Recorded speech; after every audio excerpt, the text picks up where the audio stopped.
शातिर? राघव ने घृणा से हंसते हुए कहा। इसे भी शातिर कहा जाता है।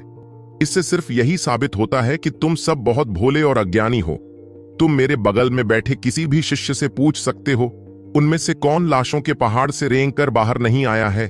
उनमें से किसने उसी राज्य में 100 से ज्यादा विरोधियों को नहीं मारा है? उनके लिए स्तरों के पार लड़ना कोई असामान्य बात नहीं है। हम सभी भ्रष्ट शिष्यों की हड्डियों और मांस से बने रास्ते से निकले हैं। हमारे सामने जिन्होंने खून खराबे और आग की परीक्षा का अनुभव किया है, क्या आपके ग्रीन हाउस वातावरण में रहने वाले बिगड़ैल बच्चों के समूह में हमारे साथ प्रतिस्पर्धा करने की योग्यता है? और आप हमें नीची नजर से देखने की हिम्मत भी करते हैं? हास्यास्पद। राघव के शब्दों के बाद 108वें मठ के सभी शिष्य गर्व से भर गए और उन्हें लगा कि उनका खून गर्म हो गया है। ऐसा लग रहा था जैसे वे उस समय में लौट आए हैं जब उन्होंने राघव के साथ युद्ध के मैदान में एक साथ लड़ाई लड़ी थी। तो मुझे कम बकवास करो, तुम दूसरा राउंड हार गए हो, इसलिए जल्दी करो और पैसे चुकाओ।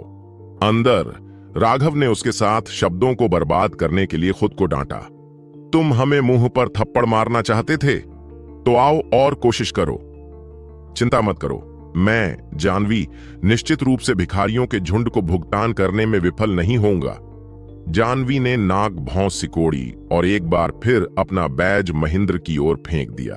एक कारण यह था कि उसने महेंद्र को खुद ही अंक वापस लेने दिए, क्योंकि उसे भरोसा था कि महेंद्र उसके मेरिट अंक लेने की हिम्मत नहीं करेगा। दूसरा कारण यह था कि खुद ऐसा करने से उसे बहुत दर्द होता। जब उसे एक बार फिर अपना बैज मिला तो उसमें 80,000 योग्यता अंक कम थे। हालांकि उसने उदासीनता का अभिनय किया, लेकिन उसका मुंह थोड़ा कांप रहा था, जिससे पता चल रहा था कि वह कितनी परेशान थी। अगले राउंड में हम लेवल बदल रहे हैं, मुख्य शिष्यों को लड़ने दो। अगले राउंड में हम लेवल बदल रहे हैं, मुख्य शिष्यों को लड़ने दो।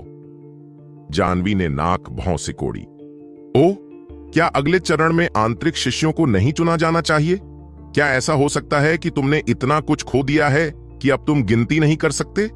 राघव ने मजाक किया। सच में राघव अच्छी तरह से जानती थी कि जानवी को एहसास हो गया था कि ऐसा करना उसके लिए प्रतिकूल था। बाहरी शिष्य और आंतरिक शिष्य उसकी असली लड़ाकू शक्ति नहीं थे। हालांकि उन सभी ने 108वें मठ के शिष्यों से ज्यादा संसाधन प्राप्त किए थे, फिर भी वे उनसे तुलना करने में सक्षम नहीं थे। आखिरकार वे सभी सच्चे योद्धा थे जिन्होंने युद्ध के मैदान से बाहर निकलने के लिए अपनी जान दे दी थी। इस तरह से लड़ना उनके लिए बहुत प्रतिकूल था और इसलिए वह तुरंत स्तर बढ़ाना चाहती थी ताकि उनकी श्रेष्ठता दिखाई दे। आखिरकार मुख्य शिष्यों को दूसरों की तुलना में बहुत अधिक संसाधन प्राप्त हुए। वे सच्चे विशेषज्ञ थे। राघव ने जो इशारा किया था उससे जानवी का चेहरा जलने लगा, लेकिन फिर भी उसने कहा, ये लड़ाइयां उतनी दिलचस्प नहीं हैं और सिर्फ समय की बर्बादी है। केवल उच्चतम लड़ाई स्तर पर जाने से ही संकेतों का आदान प्रदान करने का कोई मतलब होगा। राघव उसके साथ बहस करने में बहुत आलसी था। ऐसा इसलिए था क्योंकि उसने देखा कि मनोज और अन्य शिष्यों की आंखें चमक रही थीं। उनमें से प्रत्येक भूखे भेड़ियों की तरह था जिन्होंने अपना शिकार देख लिया था। उस विशाल युद्ध के बाद राघव ने उनसे कहा था कि वे आपस में होने वाले द्वंद्व युद्धों को यथासंभव कम करें, इसलिए वे सभी घुटन महसूस कर रहे थे। तो फिर हम वैसा ही करेंगे जैसा तुमने कहा था, राघव ने उदासीनता से कहा। उनकी तरफ से एक व्यक्ति मार्शल स्टेज पर पहुंचा। वह एक मध्यम कद का आदमी था जिसकी निगाहें एक संयमित तलवार की तरह थीं। उसका आभा मंडल चौंकाने वाला था। मैं धनराज हूं, कौन मेरे साथ पॉइंटर्स का आदान प्रदान करना चाहता है? वह व्यक्ति स्वाभाविक रूप से एक मुख्य शिष्य था, लेकिन इस समय उसने अपने दबंग तरीके को थोड़ा संयमित रखा था। ऐसा इसलिए था क्योंकि अब वे सभी जानते थे कि ये सभी शिष्य अभी अभी एक महान जीवन और मृत्यु की लड़ाई से गुजरे हैं।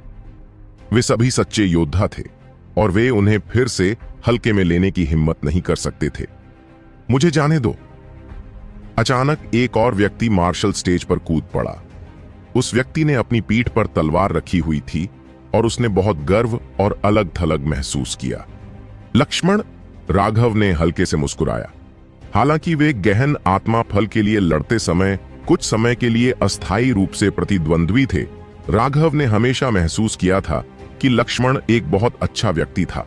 वह ज्यादातर तलवार साधकों की तरह व्यवहार करता था, घमंडी और अलग थलग। बाद में राघव ने अन्य मुख्य शिष्यों से सुना कि केवल नेहा और अनुराधा ही नहीं थे जिन्होंने पूर्ण उन्नति प्राप्त की थी। मनोज, लक्ष्मण और शुभम भी उस स्तर तक पहुंच चुके थे। जहां तक अन्य मुख्य शिष्यों की बात है तो उन्होंने सभी ने त्रुटिहीन उन्नति हासिल की थी, लेकिन एक परिपूर्ण उन्नति व्यक्ति की नींव को और भी मजबूत बनाती है और उन्हें भविष्य में और भी अधिक ऊंचाइयों तक पहुंचने में सक्षम बनाती है। लक्ष्मण आमतौर पर बहुत बातूनी नहीं था और लोग उसे अच्छी तरह से समझ नहीं पाते थे। उसे मार्शल स्टेज पर कूदते देख राघव उत्सुकता से भर गया। यू जिफेंग अब एक खुली तलवार की तरह था। उसकी शक्तिशाली आभा के कारण दूसरों को सांस लेने में कठिनाई हो रही थी। जानवी की पुतलियां अचानक सिकुड़ गईं। उसने उम्मीद नहीं की थी कि 108वें मठ में इतना शक्तिशाली व्यक्ति प्रकट होगा। अपनी ज्ञानटियन स्तर की दृष्टि से वह तुरंत बता सकती थी कि लक्ष्मण एक शक्तिशाली तलवार साधक था। तलवार साधक दूसरे साधकों जैसे नहीं थे। वे अपनी तलवार पर विश्वास करते थे और अपनी तलवार की प्रतिध्वनि के जरिए वे ऐसी शक्ति को मुक्त करने में सक्षम थे जिसे दूसरे समझ नहीं पाते थे। प्राचीन किंवदंतियों में 9 स्वर्गों के ऊपर एक तलवार देवता था। सभी तलवार साधक जो पूरे दिल से तलवार दांव पर ध्यान केंद्रित करते थे, उन्हें तलवार देवता का आशीर्वाद प्राप्त होता था। लेकिन बेशक ऐसी कहावत सिर्फ एक कहावत थी और कोई भी इस पर विश्वास नहीं करेगा। हालांकि यह सार्वजनिक रूप से स्वीकार किया गया था कि तलवार साधक उसी क्षेत्र के अन्य लोगों की तुलना में बहुत अधिक शक्तिशाली थे। लक्ष्मण के प्रभावशाली व्यवहार में पहले से ही तलवार दांव की कृपा का संकेत था। तलवार दांव के मामले में उनकी उपलब्धि का स्तर स्पष्ट रूप से काफी ऊंचा था। इससे पहले वह हमेशा भीड़ के पीछे खड़ा रहता था, उदासीनता से देखता रहता था। यही कारण था कि जानवी ने उस पर ध्यान नहीं दिया था। अब उसे बुरा लग रहा था। क्या तुम तैयार हो? लक्ष्मण ने अपने प्रतिद्वंद्वी को ठंडे अंदाज में देखा। उसके दाहिने हाथ ने धीरे से तलवार की मूठ पकड़ ली। जैसे ही उसने मूठ पकड़ी, चारों तरफ एक ठंडी आभा फैल गई। आओ! धनराज की चौकसी चरम पर थी। उसके हाथ में एक भाला दिखाई दिया और उसकी आभा भी फूट पड़ी। सावधान! लक्ष्मण की आवाज एक ब्लेड के बाहर निकलने के साथ ही गूंज उठी। वह आवाज ड्रैगन के रोने जैसी थी और ऐसा लग रहा था जैसे मार्शल एरिना पर बिजली का एक बोल्ट दिखाई दिया हो। वह बोल्ट उसकी तलवार से निकलने वाली रोशनी थी, तेज, बहुत तेज। जैसे ही दूसरों ने लक्ष्मण को अपनी तलवार निकालते देखा, उसकी तलवार पहले ही झू फेंक के शरीर तक पहुंच चुकी थी। धनराज बहुत पहले से ही सतर्क था, लेकिन उसने कभी नहीं सोचा था कि लक्ष्मण की तलवार इतनी भयानक होगी। जब तक वह प्रतिक्रिया करता, तब तक वह पहले से ही उसके पास थी और वह जल्दी से उसे रोकने के लिए आगे बढ़ा। एक धमाकेदार धमाके के साथ धनराज को एक भयानक शक्ति ने उड़ा दिया। अंदर वह पूरी तरह से भयभीत था। अगर लक्ष्मण ने उसे शुरू में ही जानबूझकर चेतावनी नहीं दी होती तो शायद वह समय पर प्रतिक्रिया नहीं कर पाता और मर जाता। उसकी तलवार बहुत भयानक थी। साथ ही उसने अपनी किस्मत को धन्य कहा कि वह अन्य शिष्यों की तुलना में अधिक विनम्र था। शायद इसीलिए लक्ष्मण ने उसे वह चेतावनी दी थी। सावधान! जैसे ही धनराज पीछे हटने वाला था, एक तेज हमला सीधे उसके पेट पर हुआ। वास्तव में वह महसूस कर सकता था कि तलवार उसके शरीर में घुस गई है। धनराज ने अपने शरीर को मोड़ने के लिए अपनी पूरी ताकत लगाई और अपने भाले को रोकने के लिए आगे बढ़ाया। जैसे ही भाला उसके शरीर तक पहुंचने वाला था, उसने उसे रोकने में कामयाबी हासिल कर ली। लेकिन हालांकि उसने उसे रोक दिया था, लेकिन उसके पीछे की ऊर्जा ने उसे एक बार फिर से उड़ा दिया। जब वह एक बार फिर जमीन पर उतरा तो वह अकड़ गया। उसकी गर्दन अचानक ठंडी हो गई। उसकी गर्दन के ठीक बगल में एक तलवार रखी गई थी। You have lost. पूरी भीड़ चुप थी। दोनों पक्ष इस बात पर यकीन नहीं कर पा रहे थे। लक्ष्मण जू फेंक के बगल में खड़ा था। उसकी तलवार ठीक उसकी गर्दन के पास थी। उसके एक विचार से ही जू फेंक का सिर गिर जाएगा। राघव की आंखों में प्रशंसा का भाव झलक रहा था। उसने नेहा से धीरे से कहा, लक्ष्मण वाकई एक प्रतिभाशाली व्यक्ति है। वह पहले ही तलवार दांव पर कदम रख चुका है। वह निश्चित रूप से भविष्य में एक अद्भुत व्यक्ति होगा। तलवार चलाने वाले लोग बहुत कम थे। हालांकि ऐसे बहुत से लोग थे जो तलवार चलाते थे, लेकिन वे लोग अपनी तलवारों का इस्तेमाल सिर्फ औजार के तौर पर करते थे, अपनी जिंदगी के लिए नहीं। हर सच्चा तलवार साधक सम्मान का पात्र था। ऐसा इसलिए था क्योंकि उन्हें अपने तलवार दांव को खुद ही समझना होगा। दूसरे लोग उनकी मदद करने में असमर्थ थे। अन्यथा लक्ष्मण की प्रतिभा के साथ रामानंद ने उसे बहुत पहले ही अपना प्रशिक्षु बना लिया होता। लेकिन तलवार साधक दूसरे साधकों से अलग थे और रामानंद लक्ष्मण के लिए गुरु के रूप में कुछ नहीं कर सकता था। 10,000 तलवार साधकों में 10,000 अलग अलग तलवार दांव होंगे। उनमें से कोई भी एक जैसा नहीं होगा। ऐसा इसीलिए था क्योंकि प्रत्येक तलवार साधक के मार्ग को अपने हिसाब से समझना होगा। नेहा ने सिर हिलाया। वह यह देखकर भी आश्चर्यचकित थी कि शांत स्वभाव वाली लक्ष्मण वास्तव में इतनी शक्तिशाली थी। लेकिन उन दोनों को यह भी पता था कि उसकी चौंकाने वाली वृद्धि निश्चित रूप से उस विशाल धर्मी और भ्रष्ट युद्ध से जुड़ी थी जिसका उसने अनुभव किया था। जीवन और मृत्यु के बीच के क्षणों में उसने अपनी तलवार दांव को समझ लिया था। अब उसने सिर्फ 3 चालों में एक मुख्य शिष्य को हरा दिया और उसके पास अभी भी अतिरिक्त ताकत थी। इस तरह की युद्ध क्षमता चौंकाने वाली थी। धनराज ने आह भरी और सिर हिलाया। मैं हार गया हूं। आपकी उदारता के लिए धन्यवाद। लक्ष्मण ने अपनी तलवार अपनी पीठ के पीछे रख ली और मुड़कर राघव के पीछे भीड़ में कूद गया। महेंद्र और अन्य बुजुर्ग बहुत खुश थे। लक्ष्मण वास्तव में चुपके से इस स्तर तक पहुंच गया था। उनके मठ में एक और अद्भुत विशेषज्ञ प्रकट हुआ था। भविष्य में मठ प्रतियोगिता में यह निश्चित रूप से मददगार होगा। अरे, क्या कोई व्यक्ति अधिक कर्तव्यनिष्ठ हो सकता है और दूसरों के कहने पर इंतजार नहीं कर सकता? तुम्हें जरा सी भी शर्म क्यों नहीं आती? जल्दी करो और पैसे चुकाओ, अर्जुन ने चिल्लाकर कहा। जानवी अभी सदमे से उभरी ही थी कि अर्जुन की खिल्ली सुनकर वह लगभग नियंत्रण खो बैठी। उसने एक बार फिर अपना बैज फेंका और महेंद्र ने हंसते हुए उसे स्वीकार कर लिया तथा अन्य 80,000 योग्यता अंक प्राप्त कर ली। यह तीसरी बार था, इसलिए कुल 2,40,000 योग्यता अंक हो गए थे। यहां तक कि 36वें मठ के संप्रदाय नेता के अलावा नंबर 1 व्यक्ति जानवी के लिए भी, जिसके पास बहुत अधिक धन था, इस तरह का नुकसान अभी भी अस्वीकार्य था। यहां तक कि प्रवर्तन अधिकारी महेंद्र को भी एक साल में केवल 40,000 योग्यता अंक ही मिलते थे। उन योग्यता अंकों को आवश्यक वस्तुओं के लिए बदलना पड़ता था और इसलिए उसके पास उनमें से बहुत से नहीं थे। सबसे महत्वपूर्ण बात यह है कि महेंद्र एक ईमानदार व्यक्ति था और खुद को ज्यादा फायदा पहुंचाने के लिए कभी भी छोटी मोटी तरकीबें नहीं अपनाता था। इसलिए सच में एल्डर सन के पास भी उससे ज्यादा संसाधन थे। बेशक अब वह सारी बचत राघव के पास ही रह गई थी। शायद यह सिर्फ किस्मत थी। एल्डर सन ने सभी तरह की चीजें हासिल करने के लिए बहुत से घिनौने तरीके अपनाए थे, लेकिन अंत में उन सभी का इस्तेमाल मठ के शिष्यों को बढ़ाने के लिए किया गया था। जानवी के पास उच्च अधिकार था और वह अधिक लाभ प्राप्त करने के लिए कुछ गुप्त तरीकों का भी इस्तेमाल करती थी। अपने लाभ के लिए अपनी शक्ति का दुरुपयोग करना उसके लिए पहले से ही एक आम बात थी। 36वें मठ में एक भी ऐसा एल्डर नहीं था जो उससे परेशान न हुआ हो। तो यह सच था कि उसके पास बहुत ज्यादा धन था, लेकिन उन 2,40,000 योग्यता अंकों ने फिर भी उसे अविश्वसनीय पीड़ा पहुंचाई। दूसरे बुजुर्ग बिना इतनी बचत किए अपनी पूरी जिंदगी काम कर सकते थे। अगले राउंड में भी जानवी ने निर्दयता जारी रखी और लगातार 4 मुख्य शिष्यों को बाहर भेज दिया। जहां तक राघव की बात है, राघव ने किसी को भी विशेष रूप से नहीं भेजा। जो भी मुख्य शिष्य आगे बढ़ना चाहते थे वे जा सकते थे। किसी भी मामले में जीतना अच्छा था, लेकिन हारना भी कोई बड़ी बात नहीं थी।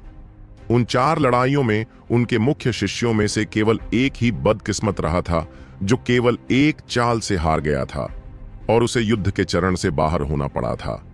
बाकी सभी जीत गए थे।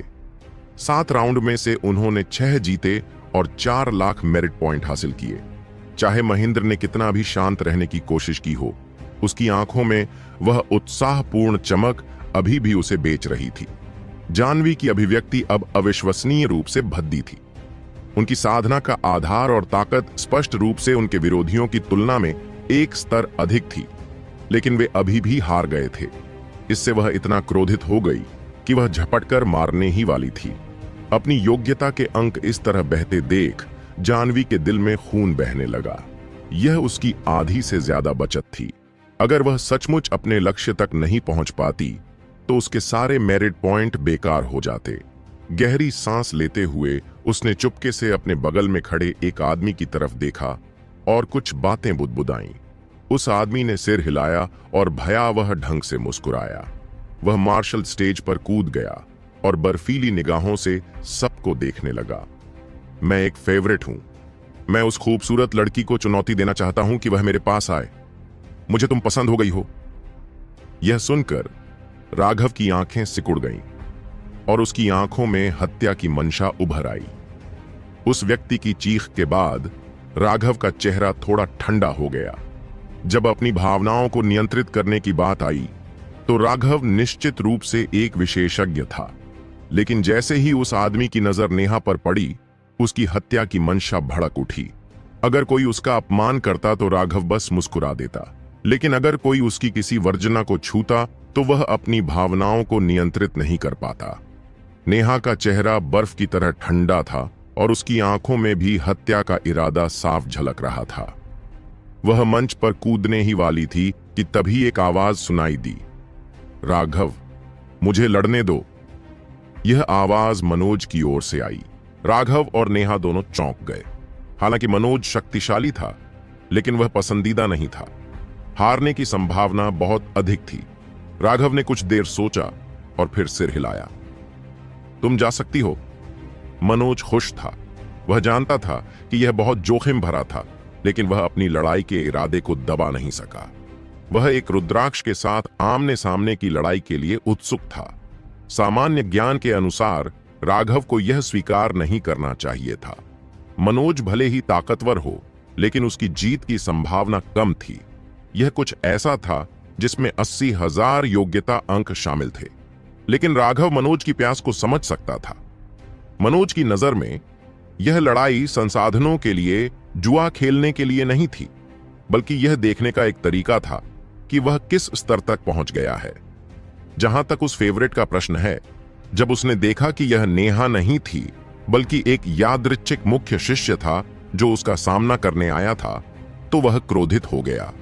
यह स्पष्ट रूप से उसे अपमानित करने का उनका प्रयास था। उसने उन पर ठंडी निगाह से देखा। अच्छा, चूंकि तुम मौत को आमंत्रित करना चाहते हो तो मुझे दोष मत दो।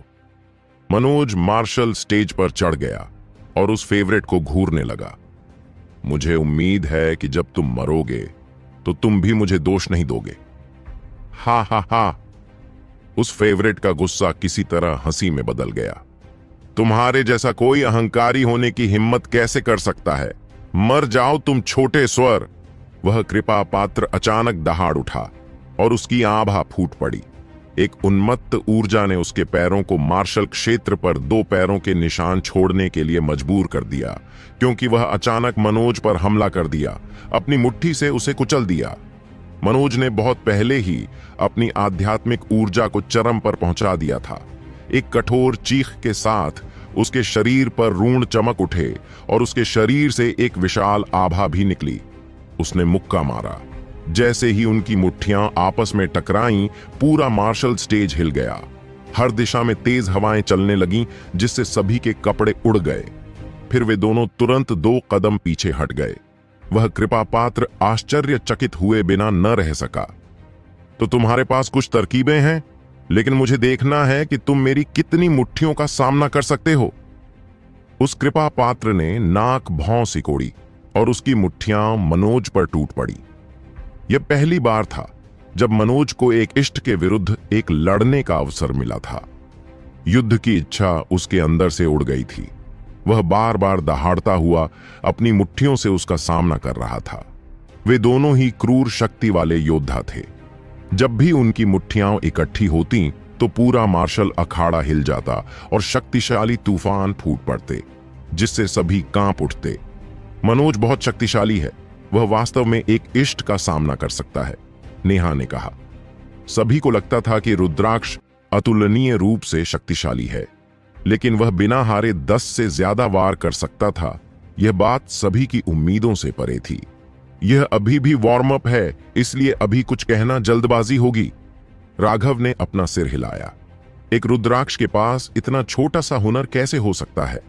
और जैसा कि उसने उम्मीद की थी, 100 से अधिक तीव्र टकरावों के बाद वे एक बार फिर अलग हो गए। बुरा नहीं है, मुझे अपने शरीर का व्यायाम किए हुए काफी समय हो गया है, लेकिन अगर आपको लगता है कि यह मेरी शक्ति की सीमा है तो आप बहुत बड़ी गलतफहमी में हैं। अब मैं आपको दिखाऊंगा कि असली ताकत क्या होती है। मिट्टी का कवच। उसके माथे पर एक निशान उभर आया और एक शक्तिशाली ऊर्जा फूट पड़ी, जिससे धरती कांपने लगी। उस रुद्राक्ष के कपड़े उसके ऊपरी शरीर से अलग हो गए, जिससे उसकी त्वचा दिखने लगी जो कि पत्थर की बनी हुई लग रही थी। वास्तव में उसका पूरा शरीर लंबा हो गया और उसकी भुजाओं को ढकने वाली रेखाएं बिल्कुल पत्थर जैसी थीं। वह दहाड़ उठा और जमीन पर पैर पटकते हुए मुट्ठी से मनोज पर हमला कर दिया। Rock fist! मनोज ने उसे रोकने के लिए अपनी पूरी ताकत लगा दी, लेकिन फिर भी वह दर्जनों मीटर दूर उड़ गया। यहां तक कि एक बार जब वह जमीन पर उतरा, तब भी वह स्थिर होने से पहले कई कदम पीछे हट गया। अंत में उसने खून का एक कौर भी खांसकर बाहर निकाला, जिससे नेहा की अभिव्यक्ति बदल गई। मनोज अंततः घायल हो गया था। बकवास! शुभम और बाकी सभी चौंक गए। अगर वह सिर्फ एक वार से घायल हो गया था तो वह कैसे लड़ सकता था? इसकी चिंता मत करो, मनोज में अभी भी ताकत है, राघव ने सांत्वना दी। राघव ने पहले भी मनोज के साथ मुक्का मारा था और वह जानता था कि उसका शारीरिक शरीर बहुत शक्तिशाली है। यह छोटी सी चोट उसकी ताकत को प्रभावित करने में असमर्थ थी। लगता है तुम बहुत जिद्दी हो। यह अच्छी बात है। मुझे तुम्हें चूर चूर कर देना होगा। उस रुद्राक्ष ने एक बार फिर मनोज पर हमला किया। मनोज का खून अंदर ही अंदर उबल रहा था, लेकिन उसकी लड़ाई की मंशा अभी भी बढ़ रही थी। उस व्यक्ति को उस पर हमला करते देख मनोज ठंडी मुस्कान के साथ मुस्कुराया। उसकी स्थानिक अंगूठी हिल गई और उसके हाथों में एक सुनहरा भाला दिखाई दिया। मनोज के पैर थोड़े नीचे धंस गए। पैतृक रक्त समर्थन। मनोज के माथे के ऊपर एक रून चमक उठा। उसके रून पहले सिर्फ उसके 4 अंगों को ढक रहे थे, लेकिन अब वे उसके पूरे शरीर को ढकने लगे, यहां तक कि उसके चेहरे को भी पूरी तरह से ढकने लगे। अब वह बहुत डरावना लग रहा था। यह मनोज के त्रुप के पत्तों में से एक था। अपने पैतृक रक्त समर्थन को सक्रिय करके उसकी ताकत अभूतपूर्व स्तर तक बढ़ जाएगी। उसने उस भाले को आक्रमणकारी रुद्राक्ष पर बुरी तरह से मारा। धमाका! जैसे ही भाला मिट्टी की लकीरों से ढकी मुट्ठी से टकराया, धातु का एक विस्फोट हुआ। उनके पैरों के नीचे का मार्शल स्टेज उनके प्रभाव से ढह गया। रुद्राक्ष का हाथ जोर से कांपने लगा और एक ऐसा बल जिससे वह बच नहीं सका, उसे उड़ा दिया गया। वह घबराकर जल्दी से स्थिर हुआ। मनोज का सुनहरा भाला भ्रष्ट मार्ग के प्रतिभाशाली समर से छीन लिया गया था। इसका वजन बहुत ज्यादा था और फेवर्ड को लगभग 300 मीटर पीछे धकेल दिया गया, इससे पहले कि वह मुश्किल से खुद को संभाल पाता। जब वह अंततः स्थिर हो गया तो जाह्नवी के सभी शिष्यों ने राहत की सांस ली। जहां तक राघव के पक्ष के शिष्यों की बात है तो वे सभी ने आह भरी कि यह अफसोस की बात है। वह रुद्राक्ष मार्शल स्टेज के किनारे से बस 2 इंच दूर था।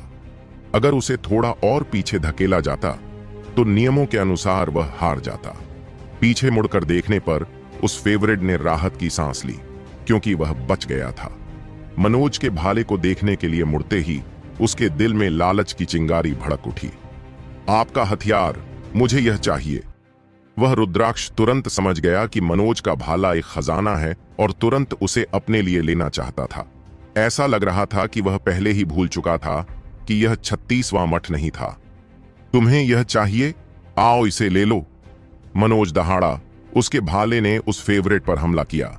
जवाब में उस कृपा पात्र ने अपनी आध्यात्मिक ऊर्जा को नहीं रोका और उसकी मुट्ठी मनोज के भाले पर जा लगी।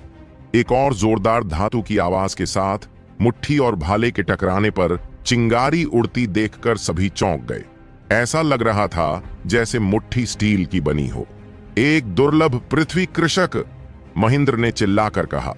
यह अनुग्रहित व्यक्ति जन्मजात पृथ्वी ऊर्जा के साथ पैदा हुआ था, लेकिन चूंकि वह अनुग्रहित था इसलिए वह पृथ्वी ऊर्जा रूपांतरित हो गई थी और अधिक चट्टान ऊर्जा बन गई थी। इससे न केवल उसकी शारीरिक शक्ति बढ़ी बल्कि उसका शारीरिक शरीर भी अविश्वसनीय रूप से मजबूत हो गया। दूसरे शब्दों में उसके आक्रमण और बचाव दोनों में ही बहुत सुधार हुआ। मनोज का भाला लगातार उसकी मुट्ठियों से टकरा रहा था। मनोज के वार अतुलनीय रूप से वीरतापूर्ण थे और वह आश्चर्यजनक रूप से उस कृपा पात्र को कदम दर कदम पीछे धकेल रहा था। बहुत बढ़िया, अगर यह जारी रहा तो मनोज को जीतना चाहिए। यह देखकर ही शिवांश का खून खौल उठा। तुम गलत हो, अगर ऐसा ही चलता रहा तो मनोज हार जाएगा। राघव ने अपना सिर हिलाया। क्या? मनोज ने स्पष्ट रूप से लाभ उठाया है। शिवांश को समझ नहीं आया। मैंने सुना है कि मिट्टी के कल्टीवेटर भी लकड़ी के कल्टीवेटर की तरह घर्षण की लड़ाई में विशेषज्ञ होते हैं। अभी मनोज को देखकर लगता है कि उनके हमले बारिश की धार की तरह हैं और यह बेहद प्रभावशाली लगता है, जैसे कि उन्होंने फायदा उठा लिया हो, लेकिन वास्तव में यह उनके लिए बेहद प्रतिकूल है। वह सुनहरा भाला बहुत भारी है और यह उसकी शारीरिक ऊर्जा का बहुत ज्यादा उपयोग कर रहा है। वह लंबे समय तक इस तरह से हमला जारी नहीं रख पाएगा। मेरा अनुमान है कि वह सिर्फ एक चौथाई घंटे तक ही ऐसा कर पाएगा। उसके बाद वह थक जाएगा और उसकी ताकत कम हो जाएगी। उस समय अंतिम परिणाम यह होगा कि वह हार जाएगा। तो फिर हमें क्या करना चाहिए? क्या हमें उसे याद दिलाना चाहिए? राघव ने अपना सिर हिलाया। मत करो, नुकसान तो नुकसान ही है। यह कोई बुरी बात नहीं है। इस तरह वह खुद को बेहतर तरीके से समझ पाएगा। उसे पता चलेगा कि उसकी ताकत क्या है और कमजोरियां क्या हैं। लाभ नुकसान की भरपाई से कहीं ज्यादा है। जहां तक खोए हुए मेरिट पॉइंट्स की बात है तो यह तो बस एक खेल है। इसमें विजेता और हारने वाले होंगे। यह कोई बड़ी बात नहीं है। अगर कोई व्यक्ति विशेषज्ञ बनना चाहता है तो सबसे पहले उसे खुद को समझना होगा। यह ऐसा काम है जो कोई और उसके लिए नहीं कर सकता। यह उसकी लड़ाई है। उसे खुद ही इसे समझना चाहिए। लेकिन फिर राघव का स्वर गुस्से में आ गया। लेकिन यह कमीना रुद्राक्ष वाकई घिनौना है। मैं खुद ही ऊपर जाकर उसे कुचल देना चाहता था। वह मेरे स्वर्ग पृथ्वी गुट के पुराने बॉस के साथ आजादी लेना चाहता है। वह वास्तव में नहीं जानता कि मृत्यु क्या है। अगर यह तब हुआ होता जब मैं छोटा था तो मैं बहुत पहले ही उसे अपने सामने घुटने टेकने पर मजबूर कर देता। राघव के शब्दों ने महेंद्र और अन्य बुजुर्गों को यह समझने में असमर्थ कर दिया कि हंसें या रोएं, लेकिन नेहा थोड़ा संतुष्ट दिखी। अर्जुन ने तुरंत ही कुछ चाटुकारिता की। बिल्कुल बिल्कुल, अगर किसी को किसी महिला के साथ स्वतंत्रता लेनी भी पड़े तो ऐसा करने की योग्यता केवल बॉस में ही होती है। वह खुद को क्या समझता है? अच्छा, राघव ने सिर हिलाया और अर्जुन को अंगूठा दिखाया। तुम दोनों चुप हो जाओ, नेहा ने गुस्से में कहा। राघव और अर्जुन ने आज्ञाकारी ढंग से बात करना बंद कर दिया और मंच पर वापस ध्यान केंद्रित किया। मनोज का रौब अपने चरम पर पहुंच गया था। उसके भाले ने बार बार उसके प्रतिद्वंद्वी को पीछे धकेल दिया, लेकिन जब उन्होंने देखा कि यह वास्तव में वैसा ही था जैसा राघव ने कहा था तो उनके दिल बैठ गए। फेवरेट जानबूझकर लड़ाई को लंबा खींच रहा था। जैसे ही मनोज की ऊर्जा समाप्त हो जाती वह तुरंत पलटवार करता। हाँ, वह छोटा सा लड़का मनोज वास्तव में बुरा नहीं है। उसने वास्तव में अपने प्रतिद्वंद्वी की रणनीति को समझ लिया है। राघव की आंखें अचानक चमक उठीं। जैसे ही राघव ने बोलना समाप्त किया, सभी ने देखा कि मनोज अचानक शक्ति से भर गया। उसकी ताकत पहाड़ों और नदियों को हिलाने में सक्षम थी। पर्वत विनाश भाला! मनोज ने अपनी सारी ऊर्जा अपने भाले पर केंद्रित कर ली थी। इस एक हमले में उसका पूरा दिल और आत्मा समा गई थी। यह पता चला कि इस पूरे समय में मनोज ऊर्जा संग्रहित कर रहा था तथा अपने चरम हमले के लिए प्रतीक्षा कर रहा था। मनोज एक अत्यंत शक्तिशाली व्यक्ति थे, जिन्होंने मठ के शिष्यों में सबसे पहले अपने पूर्वजों के चिन्ह को जागृत किया था। अपने पैतृक चिन्ह का उपयोग करने में उनका कौशल अत्यंत परिष्कृत था और राघव और नेहा के अलावा वह मठ में सबसे मजबूत शिष्य थे। उसके लिए यह लड़ाई बहुत महत्वपूर्ण थी। अगर वह जीत जाता तो उसका दांव हृदय अविश्वसनीय रूप से स्थिर हो जाता और उसके लिए बाधाओं को पार करना आसान हो जाता। लेकिन अगर वह हार जाता तो यह उसके लिए बहुत बड़ा नुकसान होता। मनोज के लिए यह एक बहुत ही जोखिम भरा जुआ था और वह हार नहीं सकता था। जैसे ही मनोज ने हमला शुरू किया, फेवर्ड के चेहरे पर भाव बदल गए। उसे एहसास हुआ कि उसके साथ धोखा हुआ है। उस भीषण लड़ाई के दौरान मनोज वास्तव में पूरे समय ऊर्जा संग्रहित कर रहा था और उसे इसका एहसास ही नहीं हुआ। उसे मनोज से सीधे भिड़ने की कोई जरूरत नहीं थी। मनोज बहुत शक्तिशाली था और इसलिए वह इस पूरे समय सिर्फ बचने और बचाव करने की पूरी कोशिश कर रहा था। सबसे बड़ा फायदा उसकी रक्षा और सहन शक्ति थी। जैसे ही उसने मनोज को पागलपन से हमला करते देखा, वह अंदर ही अंदर मुस्कुरा उठा। इस तरह से हमला करके वह ज्यादा देर तक टिक नहीं सकता था। जैसे ही मनोज थक जाता, वह उसे आसानी से मार सकता था। लेकिन उसने कभी नहीं सोचा था कि मनोज इस पूरे समय गुप्त रूप से ऊर्जा जमा कर रहा था। अब जब उसने जो ऊर्जा जमा की थी वह फूट पड़ी थी, मनोज की गति अपने चरम पर पहुंच गई थी। अब उसके पास बचने का कोई रास्ता नहीं था। मनोज की शक्ति ने उसे पूरी तरह से जकड़ लिया था। वह केवल उसका सामना ही कर सकता था। उस कृपा पात्र ने गंभीरता से एक अत्यंत विचित्र हाथ की मुहर बनाई और उसके माथे पर एक रूंड चमक उठा। उसके सामने लगभग 1 फुट मोटी चट्टान की एक ढाल दिखाई दी। Rock essence shield. उस ढाल पर अनगिनत रेखाएं चमक रही थीं और ऐसा लग रहा था जैसे वह स्टील से बनी हो। वह अविश्वसनीय रूप से मजबूत दिखाई दे रही थी। लेकिन जैसे ही मनोज का सुनहरा भाला उस विशाल चट्टानी ढाल से टकराया, वह अविश्वसनीय रूप से मजबूत ढाल पूरी तरह से टूट गई। सुनहरा भाला आगे बढ़ता रहा, उस पर जोरदार प्रहार किया और उसे उड़ा दिया। हवा में उड़ते समय उसने मुंह से खून की उल्टी भी की। उसे झटका लगा कि उसकी सबसे मजबूत सुरक्षा टूट गई थी और न केवल उसकी ढाल टूट गई थी, बल्कि भाले के बचे हुए बल से उसके अंदरूनी अंग बुरी तरह हिल गए थे। वह इस बात पर यकीन ही नहीं कर पा रहा था। उसे अपने डिफेंस पर पूरा भरोसा था। यही कारण था कि जानवी ने उस पर भरोसा किया और उसे पहले आउट किया। नेहा के खिलाफ भी उसकी जीत की संभावना बहुत ज्यादा थी, लेकिन अब वह एक ऐसे मुख्य शिष्य से हार गया था जो कि अनुग्रह प्राप्त भी नहीं था। वह अभी भी अविश्वास से भरा हुआ था। जब उसने और खून खांसा तो उसने जल्दी से खुद को स्थिर किया, लेकिन एक सुनहरा भाला पहले ही उसके माथे के पास आकर रुक गया था। मनोज ने ठंडे स्वर में कहा, तुम हार गए हो। मनोज इस समय बहुत पीला पड़ गया था और उसकी सांस फूल रही थी। जाहिर है कि पिछले हमले में उसकी सारी ऊर्जा खत्म हो गई थी। अगर यह हमला कारगर नहीं होता तो वह हार जाता, लेकिन वह जीत गया था। अगर मनोज ने अभी अपना भाला नहीं रोका होता तो वह रुद्राक्ष पहले ही लाश बन चुका होता। वह रुद्राक्ष चौंक गया और क्रोधित हो गया, साथ ही अनिच्छुक भी। वह हार गया था। यह देखकर कि मनोज कितना पीला और थका हुआ था, उस रुद्राक्ष की आंखों में अचानक एक क्रूर रोशनी चमक उठी और उसने मनोज का भाला पकड़ लिया। बेवकूफ, तुम ही हार गए हो। उस कृपा पात्र ने दहाड़ते हुए मनोज पर भाला फेंका।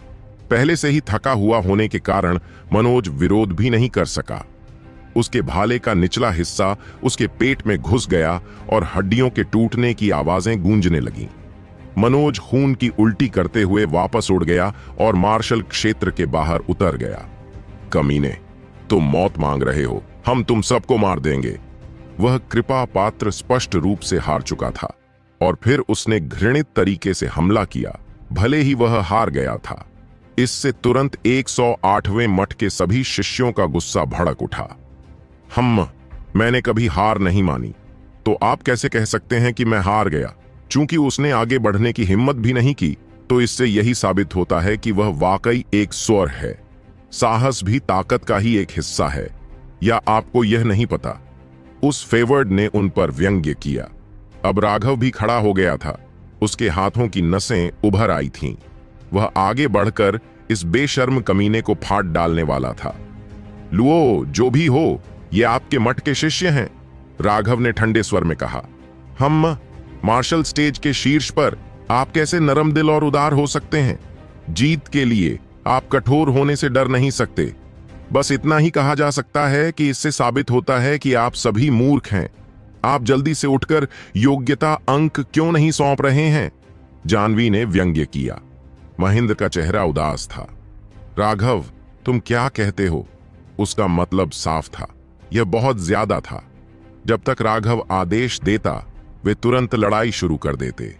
किसी भी मामले में अगर लड़ाई शुरू होती तो रामानंद निश्चित रूप से सिर्फ देखता नहीं रहता। उन्हें उसे दे दो। राघव ने अपना सिर हिलाया। अभी इसके लिए समय नहीं था। महेंद्र केवल 80,000 मेरिट पॉइंट ही जानवी को वापस दे सका। उनके हाव भाव देखकर जानवी बहुत खुश हुआ। इस तरह के हाव भाव देखकर उसे सबसे ज्यादा खुशी मिलती थी। तभी वह तरोताजा महसूस कर पाती थी। उसका स्वभाव बस इसी तरह से विकृत था। और जब उसने देखा कि राघव, जो हमेशा पानी की तरह शांत रहता था, उसने भी इतना उग्र भाव दिखाया, तो वह विशेष रूप से प्रसन्न हुई। मनोज पराजित हो चुका था और उसका सुनहरा भाला भी उसके प्रतिद्वंद्वी ने छीन लिया था। मार्शल स्टेज के अलिखित रीति रिवाजों के अनुसार जो मार्शल आर्ट अपने हथियारों को भी नहीं संभाल पाते थे, उनके पास उन्हें वापस लेने का साहस नहीं था। मनोज हीलिंग हॉल के एक सदस्य द्वारा समर्थित होते हुए राघव के पास गया। माफ करना राघव, मैं हार गया। मनोज ने आश्चर्य से अपने घुटने मोड़ लिए। घुटनों के बल बैठ गया। उसे बहुत शर्म आ रही थी कि वह मर सकता है। राघव ने उसे एक अनमोल अवसर दिया था, लेकिन अंत में वह वास्तव में बहुत नरम हो गया था, जिससे उसकी जीत का मौका चूक गया। उसे इतनी शर्मिंदगी महसूस हुई कि वह अपना चेहरा भी दिखाने में असमर्थ था। जैसे ही मनोज के घुटने जमीन पर टकराने वाले थे, राघव ने उसका कॉलर पकड़ लिया। क्या तुम एक आदमी भी हो? क्या यह सिर्फ एक हार नहीं है? यह कोई बड़ी बात नहीं है। इसके अलावा भले ही इसे तुम्हारा नुकसान माना जाए, लेकिन उनकी जीत भी अर्जित नहीं थी। तुमने कोई सम्मान नहीं खोया, राघव ने गुस्से में कहा। जब जूली गुप्त क्षेत्र खुलेगा तो वह व्यक्ति भी निश्चित रूप से प्रवेश करेगा। यदि तुम अपनी शर्म मिटाना चाहते हो तो बस उसे गुप्त क्षेत्र में मार दो और अपना हथियार वापस ले लो। राघव ने अपनी बात गुप्त रखने की जहमत नहीं उठाई। सभी ने उसे बहुत साफ सुना। महेंद्र का दिल कांप उठा। जूली गुप्त क्षेत्र में एक ही संप्रदाय के सदस्यों को मारना एक गंभीर अपराध था, लेकिन अंत में उसने कुछ नहीं कहा। बाद में उसे अकेले में राघव को एक याद दिलाना होगा। मुझे मार डालोगे? हाँ, सपने देखते रहो। अगर तुमने जूली गुप्त क्षेत्र में मुझ पर हमला करने की हिम्मत की तो मैं तुम्हें जरूर मार डालूंगा। वह रुद्राक्ष पहले ही अपने शिष्यों के बीच लौट आया था और उत्साह से अपने नए भाले की जांच कर रहा था। जब उसने राघव के शब्द सुने तो वह उसका मजाक उड़ाए बिना नहीं रह सका। मैं तुम्हारी बात सुनूंगा राघव। इस बार मैं कसम खाता हूं कि मैं तुम्हें इस जीवन में फिर कभी निराश नहीं करूंगा। मनोज ने गहरी सांस ली। वह बेहद गंभीर था। राघव ने सिर हिलाया। उसने जानवी और उसके शिष्यों की खिल्ली उड़ाने वाली हंसी पर ठंडी निगाह डाली। अच्छा, चूंकि तुम इस खेल को और बड़ा बनाना चाहते हो, इसलिए मैं इसे और बड़ा बना दूंगा। अगले राउंड में चलो इसे थोड़ा बदल देते हैं और जोड़ियों के बीच मुकाबला कराते हैं। जानवी ने भयावह रूप से मुस्कुराया। दो आदमी मंच पर कूद पड़े। उन दोनों की आभा बहुत ही गहरी और ठंडी थी, जिससे लोगों को ठंड का एहसास हो रहा था। वे दोनों ही फेवरेट थे और आश्चर्य की बात यह थी कि वे दोनों बिल्कुल एक जैसे दिखते थे। वे जुड़वां थे, जुड़वां बच्चे जो दोनों ही पसंदीदा थे। यह वास्तव में चौंकाने वाला था। मैं इंद्र हूं, मैं देव हूं, दोनों एक साथ बोल पड़े। उनमें से एक ने दूसरे की तरफ देखा और उस व्यक्ति ने तुरंत अपना मुंह बंद कर लिया। दूसरे ने कहा, हम दोनों भाई तुम्हारे साथ पॉइंटर्स का आदान प्रदान करना चाहते हैं। अगर तुम्हें लगता है कि यह उचित नहीं है तो तुम हमसे लड़ने के लिए 2 रुद्राक्ष भी भेज सकते हो। हम भाई किसी भी आने वाले को मना नहीं करेंगे। दोनों की निगाहें तुरंत नेहा और राघव पर पड़ी। उनकी निगाहें उत्तेजना से भरी हुई थीं। राघव, उन दोनों को मेरे पास छोड़ दो, नेहा ने कहा। राघव हिचकिचाया। तो फिर तुम्हें मुझसे वादा करना होगा कि तुम अपनी जानलेवा चालें इस्तेमाल करोगे। तुम कोई नरमी नहीं दिखा सकते। राघव नेहा के चरित्र को जानता था। वह बता सकता था कि ये दोनों थोड़े अजीब थे। उनके पास संभवतः अपने अपने बेहद शक्तिशाली हमले थे, जो संभवतः संयुक्त तकनीकें थीं। राघव को यकीन था कि नेहा बहुत शक्तिशाली थी। उस दांव मार्ग के साथ विलय के बाद नेहा की ताकत एक भयानक स्तर पर पहुंच गई थी। यहां तक कि वह यह बताने में असमर्थ था कि वह किस स्तर पर पहुंच गई थी। लेकिन एक बात पर उसे पूरा भरोसा था, नेहा की असली ताकत उसकी ताकत से कम नहीं होनी चाहिए। ऐसा इसलिए क्योंकि वह नेहा के दबाव को महसूस कर सकता था। मैं आपसे वादा करता हूं, मैं निश्चित रूप से पूरी ताकत से प्रयास करूंगा, नेहा ने गंभीरता से कहा। मनोज के साथ जो कुछ हुआ था उसे देखकर मठ के सभी शिष्य क्रोधित हो गए। वे वास्तव में बहुत घृणास्पद थे। मनोज ने स्पष्ट रूप से जीत हासिल की थी, लेकिन अंत में वह नरम था। उसने अपने प्रतिद्वंद्वी की जान नहीं ली, लेकिन फिर वह प्रतिद्वंद्वी पूरी तरह से शर्मनाक और नीच था। उसने चुपके से हमला किया और मनोज का हथियार भी छीन लिया। नेहा, जिसे आमतौर पर लड़ाई पसंद नहीं थी, अब हत्या के इरादे से भर गया था। भले ही राघव ने उसे चेतावनी न दी होती, लेकिन वह निश्चित रूप से मनोज जैसी गलती नहीं करती। अगर उसे मौका मिलता तो वह हत्या कर देती। जब उन दोनों भाइयों ने देखा कि केवल नेहा ही ऊपर आई है और राघव हिला तक नहीं है, तो उन्होंने मजाक उड़ाया। छोटे दोस्त, क्या तुम मौत से डरते हो और ऊपर आने की हिम्मत नहीं कर रहे हो? हे, आप जैसी सुंदरी हम भाइयों की सेवा कर रही है। यह सचमुच काफी है। अचानक धरती और आसमान बदल गए। नेहा के पीछे लाखों हवा के झोंके दिखाई दिए, जिन्होंने सूरज और आसमान को ढक लिया। नेहा ने गुस्से से चिल्लाते हुए कहा, और उसने एक हाथ की मुहर बनाई। अंतरिक्ष कांपने लगा, क्योंकि हवा के ब्लेड से भरा आकाश सीधे उन दोनों की ओर बढ़ गया। वे लाखों हवा के ब्लेड एक विशाल बाढ़ की तरह थे। भयानक हवा के झोंके अंतरिक्ष में चीरते हुए निकल रहे थे, जिससे स्वर्ग और पृथ्वी कांप रहे थे। उनसे एक कान चीरने वाली आवाज निकल रही थी, जो लोहे के खुरचने जैसी लग रही थी, और सभी दर्शकों को अंदर से ठंड का एहसास हो रहा था। राघव भी चौंक गया। नेहा की हवा के ब्लेड पहले से ही अविश्वसनीय रूप से ठोस अवस्था में संघनित हो चुके थे। उनसे आने वाली ठंडक अविश्वसनीय रूप से भयानक थी।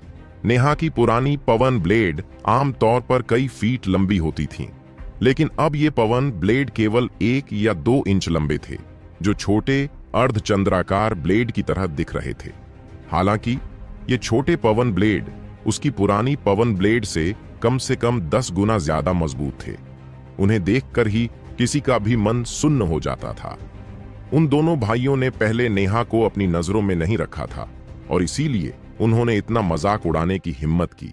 लेकिन जैसे ही उन्होंने हवा के झोंकों से भरा आसमान देखा, वे दोनों डर के मारे चीख पड़े। दोनों ने एक ही समय पर एक अजीब सी ढाल निकाली। वे ढालें लोहे के बर्तनों जैसी लग रही थीं। पीठ से पीठ सटाकर खड़े होने पर वे दोनों लोहे की गेंद जैसे लग रहे थे। नेहा की हवा के ब्लेड जब उस लोहे की गेंद से टकराए तो चिंगारी निकलने लगी। ऐसा लगा जैसे उस लोहे की गेंद पर एक विशाल लहर ने प्रहार किया हो और वह उड़ गई हो। अच्छा नहीं है। नेहा की हवा की धारें बहुत भयानक थीं, लगभग बाढ़ की तरह। हालांकि वे उस लोहे की गेंद को भेदने में असमर्थ थे, लेकिन उन्होंने उन्हें लगभग मार्शल स्टेज से बाहर उड़ा दिया। अचानक वह गेंद फट गई और 2 उड़ते हुए पंजे नेहा की ओर निकल पड़े। वे उड़ने वाले पंजे 5 से 6 फीट लंबे थे, बड़े हाथों जैसे, जिनकी उंगलियां बहुत तेज थीं। उनके पीछे लोहे की जंजीरें बंधी हुई थीं। 2 उड़ने वाले पंजे बहुत ही चालाकी से उड़े। जैसे ही वे उड़ने वाले पंजे नेहा तक पहुंचने वाले थे, पंजे अचानक खुल गए। ऐसा लग रहा था जैसे वे जीवित हो गए हों। हालांकि दोनों पंजे एक ही समय पर निकले थे, एक आगे था जबकि दूसरा पीछे। उनका सहयोग एकदम सही था। अगर वह एक को चकमा देती तो उसे दूसरे को चकमा देने का समय नहीं मिलता। नेहा की अभिव्यक्ति बिल्कुल नहीं बदली। तूफान शील्ड, घने हवा के झोंकों ने नेहा को घेर लिया। उन दो उड़ते हुए पंजों ने उस रक्षा पंक्ति को तहस नहस कर दिया। उसके दो प्रतिद्वंद्वी वास्तव में उसके कार्यों से प्रसन्न थे। एक जोरदार चीख के साथ उनकी आभा फूट पड़ी। पसंदीदा लोगों में वे दोनों वास्तव में व्यक्तिगत रूप से बहुत कमजोर थे। हालांकि उनके मन जुड़े हुए थे और उनके सहयोग कौशल पूर्णता तक पहुंच चुके थे। इसके कारण मठ ने उन्हें अपने हमलों को विचित्र और अविश्वसनीय रूप से तीक्ष्ण बनाने के लिए हथियारों का एक विशेष सेट दिया था। उन दो उड़ने वाले पंजों को एक शक्तिशाली फोर्जिंग मास्टर ने बनाया था। उन्हें इस्तेमाल करने के कई शानदार तरीके थे और उनमें शक्तिशाली रून छिपे हुए थे। एक बार जब ये रून सक्रिय हो जाते तो ये दो पंजे अविश्वसनीय रूप से शक्तिशाली हो जाते तथा आसानी से स्टील को कुचलने में सक्षम हो जाते। जब उनके पंजे नेहा की सुरक्षा पर लगे तो उन दोनों ने उन रूणों को सक्रिय कर दिया। धमाका! हवा के झोंकों के आकाश फट गए। क्या! मठ के शिष्य हैरान थे। नेहा जिस जगह पर थी वह खाली थी। वह उनके दो पंजों के नीचे बिना किसी लाश के मर गई थी। सावधान! वे दोनों लोग इस बात का जश्न मना रहे थे कि उन्होंने नेहा को मार दिया है। तभी जाह्नवी की चीख सुनाई दी। अचानक उन दोनों को मृत्यु संकट का आभास हुआ तथा उन्हें अपने पीछे हवा का झोंका महसूस हुआ।